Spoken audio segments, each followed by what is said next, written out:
Hey guys, hope you're having a great day. This was a great life. We are breaking some records. What kind of records?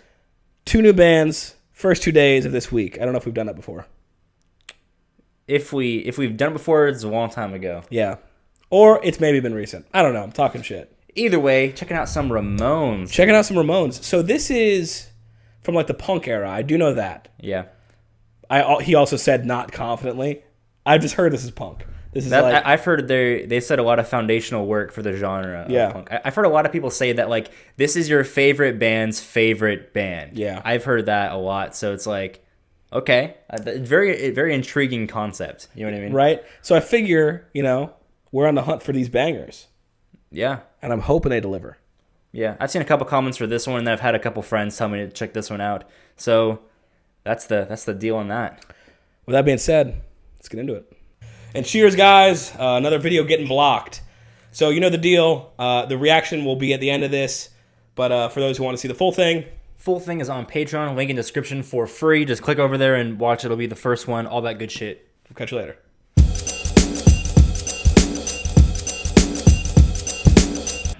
Super interesting, dude. Very, very. The second those vocals started, the first thought that came to my head was, "Oh, iconic! I've heard this before." You know what I mean? The Never Hey the Oh full Let's song, Go. but I've heard it. I've definitely heard the Hey Oh Let's Go. It's so weird because I wouldn't have guessed how iconic this song was by just listening to the intro. Absolutely. Right? It's like once it really gets into it, you're like, "Oh, I think it does. I think this is like the 70s era. Like, I don't know when in the 70s. I just saw this on like 70s playlists is where this would be. I thought this was '80s." I don't know. Let me look it up. I don't think so. I think this is 70s. Let's see. 76, dude. This one came out in '76. Yep. All right, And we're back. '76. That's 76. crazy. This is groundbreaking. No, it 100% completely propounding, just pushing the genre forward. Yeah. It almost feels like the Beatles' alter ego. You know? Right? Like they go from like Love Me Do to like this. Yeah. It's crazy because, like, you hear, I probably know a good, like, 5 to 7 Offspring songs, Offspring. Yeah. And I literally can, like, feel this influence, like, in 100%. their music, and then just styles and bands I've heard that sound similar to Yep. that. Like, this just seems so, like, Beatles-esque, like, foundational for what people It literally took. seems like the dirty Beatles. Yeah. Like this is if the Beatles never got famous and they're just like, well, fuck it. I thought that was like the Rolling Stones brand was like the bad, the Yeah, but this dirty is even Beatles. dirtier. This You is think- like yeah, I know what you mean. like this feels like literally it's like, oh no, we're gonna go on a whole nother level. Yeah, no, it seems completely different. I dig it. It's the vocal tone. This is one of those songs where it shows you don't have to be a great singer to be a great singer, you know? Like Yeah. he didn't have vocal chops that, at least from my ear, like blew anything out of the water. Like classically where you'd be like, wow, he's a phenomenal singer. There's a swag, dude. But there's a swag there. Yeah. Like just the way, bop, the Blitzkrieg Bop, you know? Yeah. I don't know. It's great. It was great. It was so high energy. The way he said the words was really, really cool.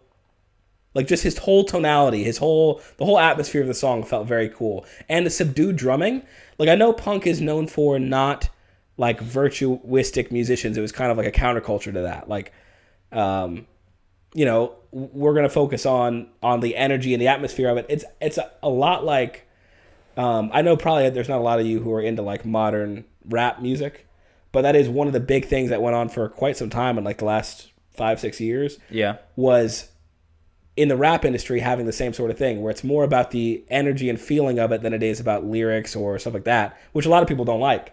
So I wonder how much I wonder how many people like hated on this type of genre as in the same way, where this is super different than what we're normally There were used to. probably tons of people who like at the time didn't want change and Yeah. like the direction that they were going, and they're like, oh no, fuck that shit, don't like it. Well, But then there 'cause- are people that obviously helped create the foundation for that area of music to Yeah. take off. Well, think about like this and Zeppelin were in the same era.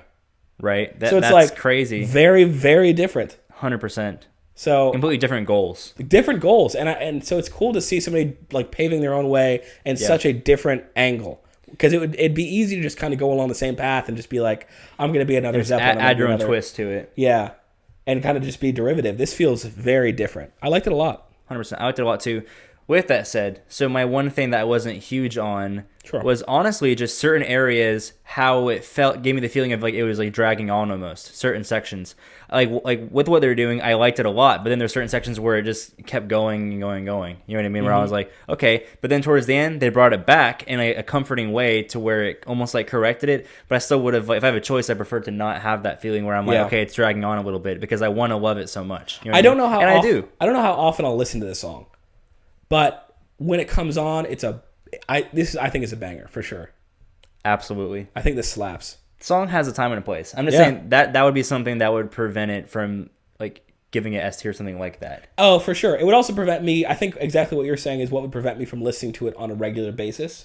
Yeah. But I think it's when it comes on, you appreciate it. Yeah, because there's so much, you have to dish out so much respect for like what they did. You know what I mean? Like, and what they brought to the table at the time, because people weren't doing that then, you know? And somebody had to be kind of first at dishing out that type of sauce, and they said, oh, we're going to dish it out. And it's so real. Yeah, it's like the first guy who like used salt on food, and some guy's like, dude, this doesn't taste good. This is too salty. And he tweaks it in, but he was the guy who was like, no, I'm telling you, this is going to be a thing.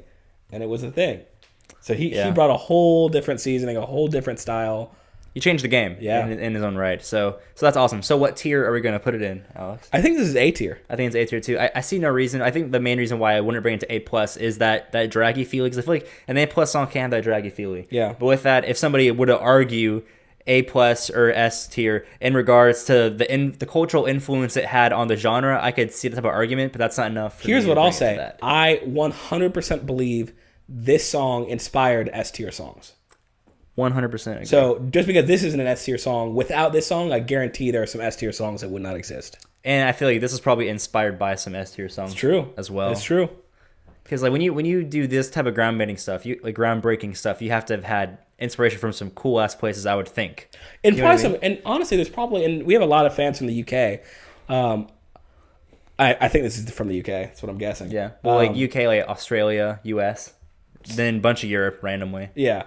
So I wonder how much. I'm sure a ton of cultural aspects had to have it, because we had like our own little like grunge sort of punk scene, and it came out of like these bigger cities, you know. And so I wonder if it's like the big cities like clustered in like the UK or wherever else kind of were the reason for these bands coming up. So I'd be interested in it. If you guys know about it, maybe tell us in the comments. I'd love to read it.